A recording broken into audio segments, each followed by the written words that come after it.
আসসালামু আলাইকুম, আমি Asi Islam. Welcome to my channel Cook Master Bangla recipe. আজকে আমি আপনাদের জন্য কোন রেসিপি নিয়ে আসছি জানেন?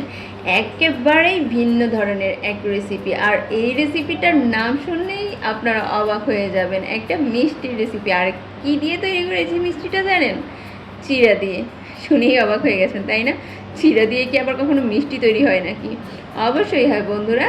যদি আপনি কখনো চিড়ার মিষ্টি না খেয়ে থাকেন তাহলে আজকের এই রেসিপিটা আপনার জন্য। দেখতেই পাচ্ছেন কতটা সুন্দর, আকর্ষণীয় ও লোভনীয় হয়েছে আমার এই চিড়ার মিষ্টিটা। আর আমি কথা দিচ্ছি, আপনি যদি এই চিড়ার মিষ্টিটা কাউকে একবার তৈরি করে খাওয়ান, সে কখনো বিশ্বাসই করবে না যে এটা চিড়া দিয়ে তৈরি হয়েছে। কারণ আমি নিজেই বিশ্বাস করতে পারিনি তৈরি করার পর। আমি যখন খেয়েছি আমার কাছে মনেই হয়নি যে এটা আমি কী দিয়ে তৈরি করলাম, আর এটা কী হলো।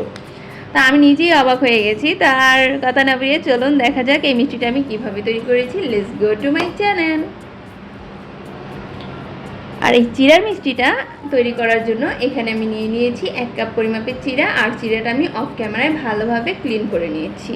আমি 2বার পানি দিয়ে ভালো করে ক্লিন করে নিয়েছি। আর এর মধ্যে দিয়ে দিলাম কুসুম গরম দুধ 1 কাপ, আর দিয়ে দিচ্ছি স্বাদ মতো একটু লবণ।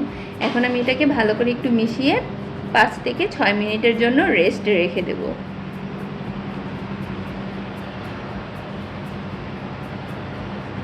আমি ফিরে আসলাম 5 মিনিট পর। আর যেহেতু আমি একটু কুসুম গরম দুধ দিয়ে চিড়াটাকে ভিজিয়েছি, ওই জন্য আমার চিড়াটা অতি দ্রুত ভিজে গেছে। যদি ঠান্ডা পানি দিয়ে বা ঠান্ডা দুধ দিয়ে আমি এটাকে ভিজাতাম তাহলে কিন্তু আরেকটু সময় বেশি লাগতো। আর আমি 1 কাপ চিড়ার সাথে কিন্তু হাফ কাপ চিনি দিয়েছি, বেশি চিনি হলে আবার ভালো লাগবে না। আর এখানে দিয়ে দিলাম 1 চামচ পরিমাণে কর্নফ্লাওয়ার। কর্নফ্লাওয়ারটা কিন্তু অবশ্যই দিয়ে দিবেন। আর দিয়ে দিলাম হাফ কাপ পরিমাণে গুঁড়া দুধ।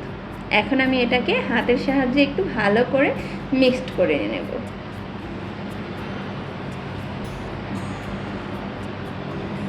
আপনারা হয়তো বা ভাবছেন যে কি করছে এইটা। আসলে আপনারা দেখতে থাকেন কি থেকে কি হয়ে যায়। আমি নিজেই অবাক হয়ে গিয়েছিলাম। খুবই ভালো লাগে এই রেসিপিটা। অবশ্যই আপনারা বাসায় একবার ট্রাই করবেন। আর ট্রাই করার পর 100% আমি জানি আপনারা আমার ফ্যান হয়ে যাবেন। কারণ এত সুন্দর একটা রেসিপি আপনাদেরকে দেখালাম, কেনই বা আমার ফ্যান হবেন না বলেন? আমি এটাকে একটু ভালো করে মেখে নিচ্ছি। আমার এটা মাখা হয়ে গেছে। এখন আমি চুলায় একটা প্যান বসিয়ে দিয়েছি। আর এই প্যানের মধ্যে আমার চিড়ার মিশ্রণটা ঢেলে দিচ্ছি। ঢেলে দিয়ে মিডিয়াম টু লো হিটে, হাই হিট করে কোনো কিছু করা মানে মোটেও ভালো না। যখন হাই হিট দরকার একান্ত তখনই করবেন। আর সবসময় চেষ্টা করবেন মিডিয়াম টু লো হিটে রান্না করার জন্য, ভালো হয়। তার এই সব ধরনের কাজগুলো তো মিডিয়াম টু লো হিটেই করা দরকার। তো বেশি হাই হিট করলে কিন্তু নিচে লেগে যাওয়ার সম্ভাবনা থাকে। আমি মিডিয়াম টু লো হিটেই এটাকে একটু ভালো করে জাল করে শুকিয়ে নিচ্ছি।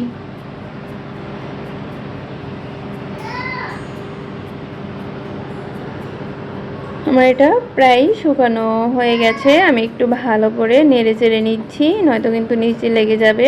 যখন শুকিয়ে যাবে তখন ওই পর্যায়ে এসে নিচে থেকে একটু ভালো করে নেড়ে চেড়ে নেবেন। আর আমি সরি, আমি বয়স দেওয়ার সময় আমাদের বাসায় ছোট্ট একটা বেবি আসছে বেড়াতে, সে একটু বেশি কথা বলছে। তাকে কোনোভাবেই চুপ করানো যাচ্ছে না। এই নয়েজটা আসছে হয়তো বা, আপনারা একটু ক্ষমাসুলভ দৃষ্টিতে দেখে নেবেন। আর আমি এখন 2 চামচ পরিমাণে ঘি দিয়ে দিলাম। যখন আমার পুরো চিড়ার মিশ্রণটা শুকিয়ে যাবে তখন আমি ঘিটা কিন্তু অ্যাড করছি। আমার ঘিটা দিয়ে তারপর একটু ভালো করে নেড়ে চেড়ে এটাকে আর একটু ভাজা ভাজা টাইপের করে নিতে হবে। ভাজা ভাজা তো আর হবে না, জাস্ট একটু ভালো করে শুকিয়ে নিতে হবে যেন একদম মানে নামানোর পর পুরো শক্ত হয়ে যায়। আমি এটাকে একটু ভালো করে জাল করে নিচ্ছি, একটু ভাজা ভাজা টাইপেরই করে নিচ্ছি।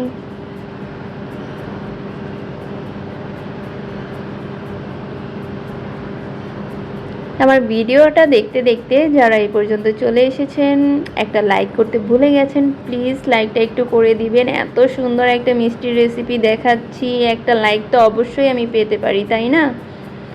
আর এই রকম সুন্দর সুন্দর রেসিপি পেতে হলে কিন্তু অবশ্যই আমার চ্যানেলটাকে সাবস্ক্রাইব করে বেল আইকনটি অল করে রাখতে হবে, আমার পাশে থাকতে হবে, আমাকে সাপোর্ট করতে হবে, আর যদি সম্ভব হয় বন্ধুদের মাঝে শেয়ার করে দিতে হবে। আর যারা অলরেডি এই কাজগুলো করে ফেলেছেন তাদের জন্য অনেক অনেক ভালোবাসা। আমার চিড়ার মিশ্রণ পুরো কুক হয়ে গেছে। এ পর্যায়ে আমি একটা ট্রেতে একটু ঘি ব্রাশ করে নিচ্ছি। আমার ঘিটা ব্রাশ করা হয়ে গেছে। এখন আমি আমার চিড়ার মিশ্রণটা ঢেলে নিচ্ছি। এটাকে আর মিশ্রণটা বলা যাবে না, এটা অলরেডি মিষ্টি তৈরি হয়ে গেছে প্রায়। এখন আমি একটা ছোট বাটির নিচের সাইডে একটু ঘি লাগিয়ে তারপর ওইটা দিয়েই চেপে নিচ্ছি, যেহেতু এটা গরম গরম, আর এই কাজটা গরম গরম অবস্থায় করতে হয়, নয়তো কিন্তু শক্ত হয়ে যাবে। আমি পুরো ট্রেটা ভরে দিইনি, তাহলে একটু পাতলা পাতলা হবে, আমার কাছে ভালো লাগবে না মিষ্টিটা। মিষ্টির একটা সাইজ থাকে দেখতে যাতে ভালো লাগে, ওই জন্য আমি একটু কমিয়ে দিয়েছি সাইড করে। এই যে হাতের সাহায্যে এভাবে চেপে চেপে এই সাইড থেকে একটু চাপিয়ে দিলেই হয়ে যাবে। আর এটা একবারেই মানে শক্ত হয়ে যাবে, যতটা ঠান্ডা হবে ততটাই শক্ত হবে। আর একটু সুন্দর ডেকোরেশনের জন্য আমি কিশমিশ, কাঠবাদাম, কাজু বাদাম এগুলাকে কুচি কুচি করে তারপর দিয়ে দিচ্ছি। এটা টোটালি অপশনাল, আপনি চাইলে স্কিপ করতে পারেন, বাট দিলে ভালো লাগে, খারাপ লাগে না। তা আমার এটা দেওয়া হয়ে গেছে। এখন বাদাম কিশমিশগুলোকেও আমি একটু ভালো করে বাটিটার সাহায্যে চেপে চেপে বসিয়ে দিচ্ছি। উপরে যদি আলগা আলগা থাকে আমার মনে হয় পড়ে যাওয়ার সম্ভাবনা থাকবে, আর যেহেতু আমি চেপে চেপে এটাকে বসিয়ে দিয়েছি এখন আর এটা পড়বে না, এটা এভাবেই থাকবে সেট হয়ে। তো এখন আমি এটাকে প্রায় 20 মিনিটের মতো রেখে দেব ঠান্ডা হওয়ার জন্য। আমার এটা 20 মিনিট রেখে আমি ঠান্ডা করে নিয়েছি, এটা সেট হয়ে গেছে অলরেডি। আর এখন আমি একটা চাকুর সাহায্যে এটা আপনাদেরকে কেটে তারপর দেখিয়ে দিচ্ছি কতটা সুন্দর, আকর্ষণীয় ও লোভনীয় হয়েছে আমার এই মিষ্টির রেসিপিটা। তা আপনারা সবাই কিন্তু এটা বাসায় অবশ্যই ট্রাই করবেন, আর ট্রাই করে আমাকে কমেন্ট বক্সে কিন্তু কমেন্ট করতে ভুলবেন না যে এই মিষ্টির রেসিপিটা কেমন হয়েছে। আর আপনারা যদি কোনো রেসিপি আমার কাছে দেখতে চান অবশ্যই কিন্তু সেটা কমেন্ট বক্সে কমেন্ট করে জানাবেন যে কোন রেসিপিটা আমার কাছে আপনারা দেখতে চান।